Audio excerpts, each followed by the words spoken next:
물을 마시고 있는 엄마에게 누군가 이야기합니다. 저도 좀 주세요. 누구지? 안녕하세요. 뉴스패치의 유스입니다. 오늘은 실화 괴담에 관한 얘기들을 할 건데 어떤 실화 괴담들이냐면 지금의 심야 괴담회처럼 90년대 이 무서운 이야기하면 대표적으로 떠오르는 프로그램들이 있어요. SBS의 토요미스테리 극장과 MBC의 이야기 속으로인데요. 제가 오늘 준비한 이야기는 예전에 방영되었던 이 토요미스테리 극장과 이야기 속으로에 나왔던 이야기들 중 제가 기억에 남는 얘기들로 준비해봤습니다. 그럼 첫 번째 얘기부터 시작하겠습니다.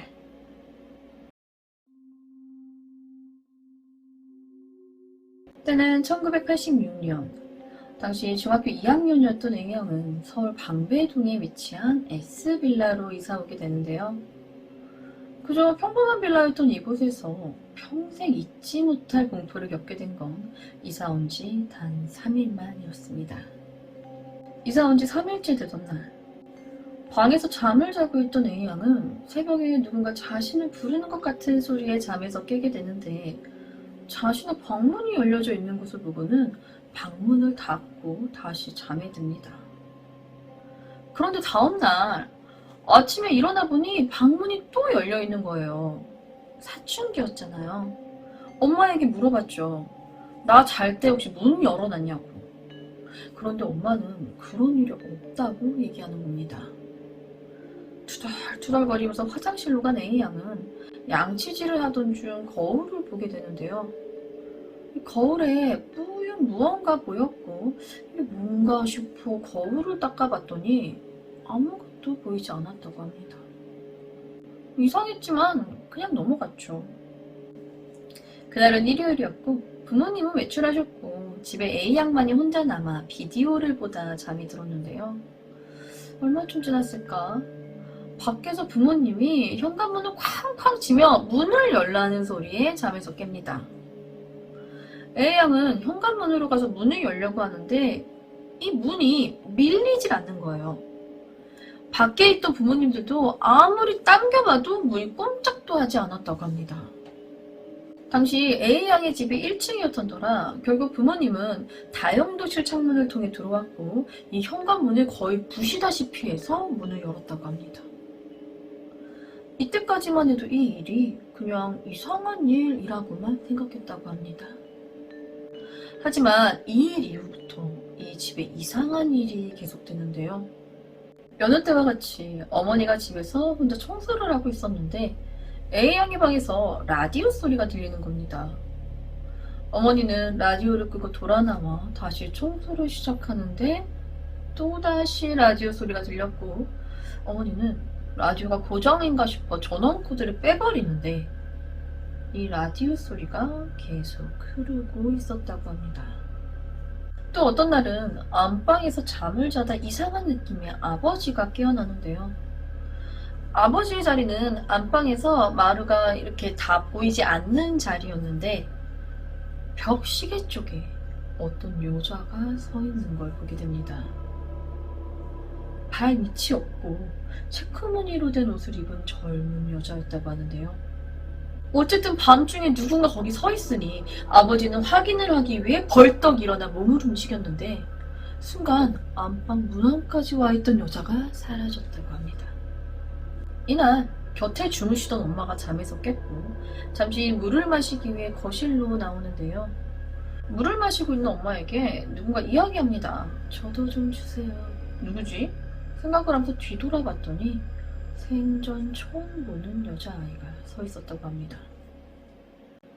다음날 어머니는 전 주인에게 전화를 했고 어차피 낸 돈 다 물을 수도 없으니 그냥 솔직하게 얘기해달라 부탁합니다. 처음에는 무조건 아니다 라고 잡아떼더니 전 주인이 그제서야 미안하다면서 이 집에 있었던 일들을 얘기해 주는데요. 이 전 주인에게 처음으로 이상한 일이 생겼던 건 외출 후 샤워를 하던 저녁 무렵이었다고 해요. 샤워기를 틀었는데 물이 안 나오다가 갑자기 나오는데 이게 물이 아니라 피가 쏟아져 나왔다는 거예요. 다시 정신 차려보니 물이 나오고 있었고 그냥 몸이 허해져서 헛것을 봤다고 생각했대요. 하지만 그 이후부터 안방에서 여자아이의 귀신을 자주 목격했다고 하는데요. 통화를 하는 어머니가 아니 왜 이런 얘기 안 했고 경찰에 신고도 왜 안 했냐 따지는데 전주인은 그냥 겁나서 신고를 못했다며 미안하다고만 합니다. 그리고 들려준 또 다른 사실. 여기 빌라가 끝자리가 3으로 끝나는 특정 라인에만 귀신이 나타난다는 겁니다. 여기 사진 보이시죠? 요 라인에만. 귀신이 이 집에만 나타나는 게 아니라 이 빌라, 요 3호 라인에 나타난다는 겁니다. 203호는 사람이 거의 반 미쳐서 나갔고 303호는 키우던 앵무새가 살던 내내 안절부절 못했다더라. A양의 가족은 이 S빌라에서 18일 정도를 살았고 결국 이곳에서 나오면서 그제서야 동네 사람들에게 여자아이 귀신에 관한 이야기를 들을 수 있었다고 하는데요. 1950년 방배동의 S빌라 터에는 원래 아담한 한옥집이 한 채 있었다고 합니다. 경찰 공무원 아버지와 알뜰한 어머니 그리고 4남매가 살았는데요. 넉넉하진 않았지만 사랑이 넘치는 가족이었죠. 1950년 6월 25일 이른 새벽에 문을 두드리는 소리에 잠에서 깨어보니 밖에는 아버지의 동료 순경이 찾아와 있었습니다.